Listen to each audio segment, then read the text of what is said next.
Hello बच्चों, राधे राधे, जय श्री कृष्ण। कैसे हैं आप सब? आई होप आप सब अच्छे होंगे। आज मैं आपके लिए लाई हूँ क्लास 12 का फ्लेमिंगो बुक की एक ही बहुत ही फेमस पोयम, ए रोड साइड स्टैंड, जिसको रॉबर्ट फ्रॉस्ट ने लिखा है। रॉबर्ट फ्रॉस्ट 20वीं सेंचुरी के हाईली एक्लेम्ड पोएट थे। रॉबर्ट फ्रॉस्ट की पोयम लोगों के character, human tragedy and fear के ऊपर बेस्ड होती थी। ए रोड साइड स्टैंड पोयम उन्होंने गरीब वंचित यानी पुअर डिप्राइव्ड लोगों के मिजरेबल कंडीशन के बारे में बताया है और उनके लिए अपनी डीपेस्ट सिंपैथी भी एक्सप्रेस की है। Before you read, I want to tell you about the road side stand. आखिर ये रोड साइड स्टैंड होता क्या है? तो रोड साइड स्टैंड क्या है? एक जो है स्टॉल होती है जो हाईवे पर रोड के किनारे लगी होती है। क्या आपने कभी रोड साइड स्टैंड को ऑब्जर्व किया है? जब हम कभी ट्रैवल करते हैं तो हम अक्सर हाईवे के किनारे टूटे फूटे स्टॉल को देखा करते हैं, जिसमें गरीब लोग खाने की चीजें वगैरह बेचते रहते हैं।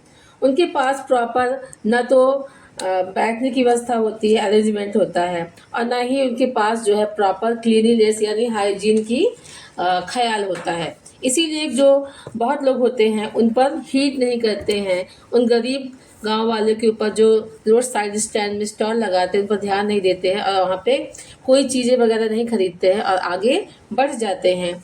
तो चलिए, let's begin the poem road side stand. The little old house was out with a little new shed in front of the edge of a road where the traffic sped. इसमें पोएट कहते हैं कि छोटे से पुराने मकान का एक छोटे से नए सेट के साथ आकार दे दिया गया, सामने सड़क के किनारे, जहाँ पर यानी कि यातायात का बड़ी तेजी के साथ साधन चलता था, यानी मीन्स ऑफ ट्रांसपोर्ट वहाँ पे काफ़ी हाई स्पीड से चलता था। A road side stand that too pathetically pleaded it would not be fair to say for a dole of bread. और वो बहुत ही दयनीय, यानी वो रोड साइड स्टैंड पे जो लोग गांव वाले बेचारे जो हैं अपना स्टॉल लगाते हैं, वो बहुत ही मतलब दयनीय स्थिति से क्या करते हैं, लोगों से प्लेट करते हैं। प्लेट मतलब विनती करते हैं, आग्रह करते हैं कि इनकी चीज़ों को खरीदा जाए। It would not be fair to say the dole of bread. Dole of bread मतलब होता है कि एक तरह से क्या कहते हैं कि याचना करना, यानी कि कोई चीज़ मांगना या खैरात मांगना। ये कहना सही नहीं होगा कि वो क्या करते हैं, लोगों से खैरात में मांगते हैं। वो तो खैरात में नहीं मांगते, वो क्या करते हैं, मेहनत करते हैं, यानी कि रोटी रोजी वो अपने मेहनत से कमाना चाहते हैं। But for the sum of money the cash whose flow support the flower of cities and sinking with the withering faint. वो क्या चाहते हैं, इसके बदले में वो क्या चाहते हैं, अपनी चीज़ों को बेचकर वो क्या चाहते हैं कि कुछ उनको जो है कैश मिल जाए, पैसे मिल जाए, ताकि उनको एक तरह से उनकी सर्वाइव के लिए सपोर्ट मिले। जो शहर के लोग जो है अक्सर जो है उनको सहारा दे, उनको चीज़ों को खरीदे, ताकि वो भी अच्छे से सर्वाइव कर सके। The polished traffic passed with a mind ahead और if even the side a moment then out of the sort. अब जो है पोर्ट कहना चाहता है, लोग जो वहाँ पे पॉलिश ट्रैफिक, जो वहाँ पे उसके बगल में जहाँ स्टॉल लगा है वहाँ और ट्रैफिक सिग्नल लगा हुआ है, जिसको अच्छी तरह से पॉलिश किया गया है, और वो वहाँ से क्या करते हैं, जो भी ट्रैवलर गुजरते हैं वो तेज़ी से आगे निकल जाते हैं। तो उनका स्टॉल भी उसी के बगल में लगा हुआ है, यानी कोई भी उन पर हीट नहीं देता है, ध्यान नहीं देता है, तेज़ी से आगे निकल जाते हैं। और if even a side a moment then out of sort, यानी कि सब वहाँ से चले जाते, कोई एक क्षण के लिए भी उनके पास नहीं रुकता। At having the landscape married with the artless paint. Married मतलब भद्दा सा, गंदा सा। अब जो है वहाँ पे लोग क्या करते हैं, क्योंकि रुके भी वहाँ पर, अगर रुकते भी हैं उस लैंडस्केप को देखने के लिए, वहाँ के दृश्य को देखने, साइट को देखने के लिए अगर रुकते भी हैं, तो उनको वहाँ पे वो स्टॉल जो उन्होंने लगाया है वो आर्टलेस पेंट है, यानी कि बहुत ही गंदे तरीके से, भद्दे तरीके से उन्होंने अपना स्टॉल वगैरह सेटअप किया है, पेंट किया है, जिसको उनको जो रिच वाले होते हैं, पैसे वाले होते हैं, उनको बिल्कुल पसंद नहीं आता है। अब sign with that with n turned wrong and s turned wrong। अगर मान लीजिए वो रुकते भी हैं, अगर उनको जो डायरेक्शन का मिस आइडेंटिटी हो जाता है, यानी कि वो गलत डायरेक्शन में चले जाते हैं, साउथ में उनको जाना है अगर वे वेस्ट में चले जाते हैं, या फिर नॉर्थ में जाना है तो साउथ में चले जाते हैं, ऐसी गलती अगर उनसे हो जाती है तभी वो वहाँ डायरेक्शन पूछने के लिए थोड़ी देर के लिए वहाँ रुकते हैं। and offered for sale wild berries in wooden quart। और जब वहाँ पर रुकते हैं तो वो देखते हैं कि वो बेचारे जो रोड साइड स्टैंड पे जो स्टॉल लगाए हैं वो लोग क्या करते हैं, जंगली बेरीज को बेच रहे हैं, वो भी किसमें, वुडन क्वार्ट, यानी कि पत्तों में, यानी कि जंगली बेरीज को वो क्या करते हैं, पत्तों में बेच रहे हैं। और crook neck golden squares with a silver word. अब वो क्या करते हैं, क्रूक्ड मिलने का मतलब होता है कि मुड़े चुड़े हुए, गोल्डन स्क्वेस, स्क्वेस मतलब शरबत। अब वो क्या करते हैं, गोल्डन विथ सिल्वर वाट मतलब बोतलों में, अब वो मुड़े चुड़े हुए बोतलों में क्या करते हैं, शरबत वगैरह क्या कर रहे हैं, बेच रहे हैं। और beauty rest in beautiful mountain scene. अगर कोई वहाँ रुकता है, यानी कि उस व्यू को देखने के लिए, सुंदर व्यू को देखने के लिए, जैसे माउंटेन वगैरह उसकी सीन वगैरह देखने के लिए कोई रुक रहा है, यू हैव द मनी, यानी कि उनके पास तो पैसे हैं। If you want to be mean, लेकिन वो क्या कहते हैं, बहुत कंजूस है, मीन मतलब कंजूस होते हैं, वो उनके ऊपर वो पैसे स्पेंड करना नहीं चाहते, यानी कि उनके चीज़ों को खरीदना वो नहीं चाहते हैं। And why keep you money and go along, यानी कि वो अपना पैसा अपने पास ही रख के आगे बढ़ जाते हैं, यानी कि उनकी चीज़ों को वो बिल्कुल खरीदते नहीं हैं। The heart of the scenery would not be my complain. अब इसमें राइटर कहता है कि ये सब दृश्य को देखकर मेरी कोई शिकायत नहीं है, मैं इसमें कोई कंप्लेन नहीं करना चाहता हूँ कि वो सीनरी वगैरह देख के वहाँ से चले जाते हैं। मेरी क्या कंप्लेन है, अब वो बताना चाहता है कि so much as the trusting sorrow of what is unsaid, क्योंकि मेरी तो शिकायत उन देहाती लोगों की है, जो गांव वाले लोगों की है, कि उनकी परेशानियों और दुखों से है, जो कभी कहीं गई ही नहीं, यानी कि उनके दुखों का कोई अंत नहीं हो रहा है। वो चाहते हैं कि कोई रुके उनके स्टॉल पे, कुछ सामान खरीदे ताकि वो पैसे कुछ अर्न कर सके, पर ऐसा कुछ भी पोएट देख रहा है, ऐसा कुछ भी नहीं हो रहा है। बेचारे बहुत ही लाचार से, बहुत ही दुखी हैं, दुखी मन से वो जो है उनका इंतजार कर रहे हैं, पर ऐसा कुछ भी वो अर्न नहीं कर पा रहे हैं। Here for the city we make our roadside stand and ask for some city money to fill in hand। अब वो वहाँ पे क्या कंप्लेन कर रहे हैं कि हम शहर से दूर सड़क के किनारे, एक किनारे हम क्या करते हैं, अपना स्टॉल बनाते हैं, अपना एक दुकान बनाते हैं, और ये होप करते हैं, ये उम्मीद करते हैं कि शहर के लोग आएंगे, उनसे कुछ सामान वगैरह, कुछ चीज़ें खरीदेंगे और उनके हाथ में कुछ करेंसी आएगी। And give us the life of moving picture, हाँ आएगी, to try if it will not make our being spend. पर ऐसा कुछ भी नहीं हो रहा है, हमारे हाथों में, उनके हाथों में कोई भी पैसा नहीं आ रहा है, और उनकी लाइफ जो है कुछ भी एक्सपेंड नहीं हो रहा है, उनका जीवन जो है वैसे का वैसा ही चल रहा है। And give us the life of moving picture promises. अब इसमें क्या कहा गया है, यहाँ पे जो है पॉलिटिशियन के बारे में कहा गया है कि अब गांवों में क्या होते हैं कि बड़े बड़े पॉलिटिशियन आते हैं, लोगों से प्रॉमिस करते हैं कि जैसे मूवी की पिक्चर होती है, 3 घंटे की मूवी देखिए, उसमें लगता है एक आदमी गरीब है, अचानक वो है पैसे वाला हो जाता है, अमीर हो जाता है, उसके पास सारी लग्जरियस लाइफ हो जाती है। अब वो भी क्या करते हैं, उनसे आके वादा करते हैं कि आप जो है हमारी बात मानिए, आपकी लाइफ में बिल्कुल हम क्या करेंगे, बिल्कुल चेंज कर देंगे। That the party in power it is said to keeping for from us. अब पार्टी के लोग कहते हैं आप सब कुछ हमारे ऊपर छोड़ दीजिए, हम आपकी लाइफ बिल्कुल चेंज कर देंगे। It is in the news that all these pitiful kin are to be bought out and the mercifully gathered in।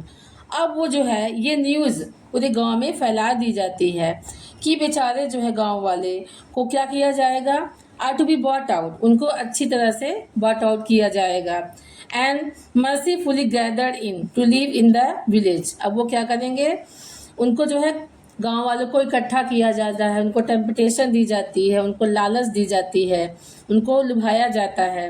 क्या, next to theatre and the store, कि आपको आपके गांव में सारी व्यवस्थाएं कर दी जाएंगी, आपके गांव में थिएटर खोल दिया जाएगा, आपको गांव में स्टोर की व्यवस्था की जाएगी, where they would not have to think the themself anymore. और वो बेचारे कैसे होते हैं, बहुत ही सीधे साधे होते हैं, सिंपल आदमी होते हैं, उनकी बातों में फंस जाते हैं, उनको वो सोच नहीं पाते हैं कि आखिर इनका अंदर का मकसद क्या है, आखिर बाहर कुछ और दिखा रहे हैं, अंदर उनके मन में क्या चल रहा है, वो बेचारे सीधे साधे सिंपल मतलब गांव वाले समझ नहीं पाते हैं। While greedy good doer beneficent beast of prey. अब वो क्या करते हैं, वो ग्रीडी होते हैं, वो जो पॉलिटिशियन होते हैं वो बहुत लालची होते हैं, and good doer beneficial beast of prey, जैसे कोई जानवर होता है अपने शिकार को फंसाने के लिए उनको लुभाता है, उनको लालच देता है, वैसे ही सेम वो क्या करते हैं, उनकी भलाई के लिए लंबे चौड़े वादे करते हैं और बाद में उनके साथ धोखा दे देते हैं।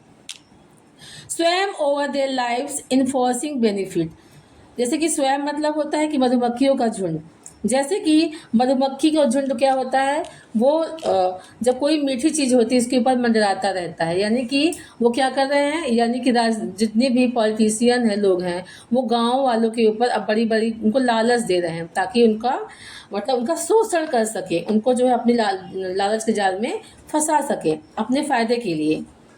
That are calculated in suit them out of their wit, और कैलकुलेटेड मतलब होता है कि अपने फ़ायदे के लिए इस्तेमाल करना। अब वो क्या कर रहे हैं, उनको उनका जो है विट जो है, उनकी बुद्धि जो है बिल्कुल नष्ट कर दे रहे हैं, उनको ऐसी ऐसी लालच देते हैं, ऐसी ऐसी चीज़ें बताते हैं कि उनकी बुद्धि बिल्कुल ख़राब हो जा रही है, उनकी बातों में आ जा रहे हैं, और इससे क्या कर रहे हैं, वो अपना जो है अपना फ़ायदा जो है कैलकुलेट कर रहे हैं, यानी कि अपने फ़ायदे के बारे में एक तरह से ताना बाना बना रहे हैं। By teaching them how to sleep, they sleep all day। और उनसे कहते हैं कि सिखाते हैं, उनको बताते हैं कि आप चिंता मत कीजिए, आप हमारी बात में आइए, जैसा हम कह रहे हैं वैसा आप करिए, तो आप दिन रात बराबर चैन की नींद सोएंगे, आपको किसी प्रकार का टेंशन, किसी प्रकार की परेशानी हम नहीं होने देंगे। And destroy there sleeping at night the ancient. अब बेचारे गांव वाले की बात में आ जाते हैं और वो क्या करते हैं, अब जो पहले कम से कम रात को कम से कम दिन में मेहनत करते, रात को आराम से सोते थे, पर उनकी बातों में आके वो किसी लायक नहीं रह गए, यानी कि उनकी दिन की तो नींद की बात छोड़िए, रात की भी नींद उनकी क्या हो गई, हराम हो गई। Sometime I feel myself I can hardly bear the thought of so much childish longing in vain, the sadness that lurk near the open window there, the wait all day is almost open prayer। अब जो poet कहता है sometime I feel myself I can hardly bear, कहता है कभी कभी मुझे ये फील होता है कि मुझे इनकी दुख, ये दर्द का तकलीफ पोएट को बर्दाश्त नहीं हो रहा है। The thought of so much childish longing in when, longing मतलब होता है इच्छा करना, वेन मतलब व्यर्थ, तो वो सोचता है कि जो वो इच्छा कर रहे हैं, वो सोच रहे हैं अपने मन में, ये क्या है, बचकानी सी थॉट है उनकी, एक बच्चों की तरह उनकी सोच है कि वो क्या सोच रहे हैं, the sadness that lurk near the open window, वो ये सोच रहे हैं, बचकाने सी उनकी जो है थॉट है कि कोई उनकी स्टॉल पे कोई आएगा, यानी कोई कार वाला जो है उनकी स्टॉल पे आएगा, उनकी चीज़ों को खरीदेगा, से बच्चे कोई सोचते रहते हैं, वैसे ही उनकी बचकानी सोच है। The sadness that lurk near the open window there. अब वो क्या करते हैं कि बहुत ही सैडनेस, बहुत ही उदास होके, बहुत दुखी होके अपने स्टॉल की विंडो से बाहर देखते रहते हैं कि कोई उनकी स्टॉल पे आए और उनके सामान को खरीदे।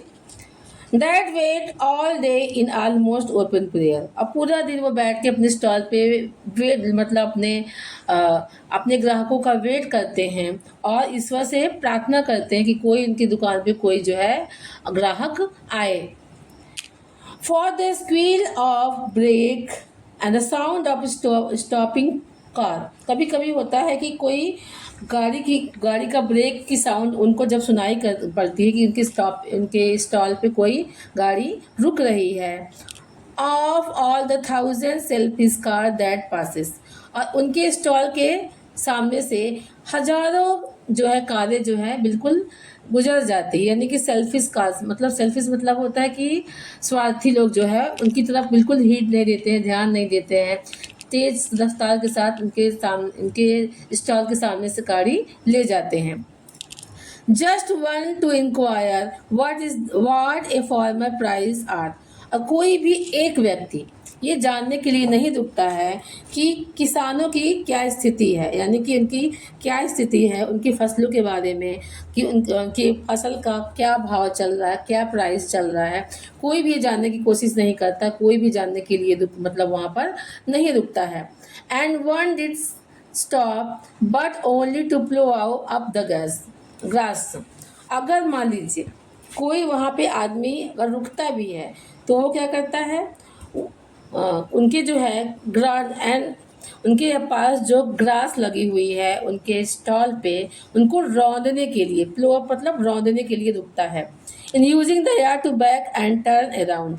यानी कि उनके अगर यहाँ कोई रुकता भी है तो गाड़ी को बैक करने के लिए, टर्न करने के लिए, बैक करने के लिए केवल उनके स्टॉल पे जो आसपास के जो ग्रास है उनको प्लो आउट करने के लिए रुकता है। उसके बाद आगे बढ़ जाते हैं। And another to ask the way where it was bound. और अगर कोई और भी रुकता है तो केवल ये पूछने के लिए कि रास्ता किधर जाती है, यानी कि रास्ता पूछने के लिए रुकते हैं, यानी कि उनका कोई भी सामान खरीदने के लिए वो लोग नहीं रुकते हैं। And another to ask what they sell in a gallon of gas. अगर दूसरा कोई रुकता है तो वो क्या पूछने के लिए रुकता है कि क्या वो एक गैलन जो है गैस सेल करेंगे, बेचेंगे।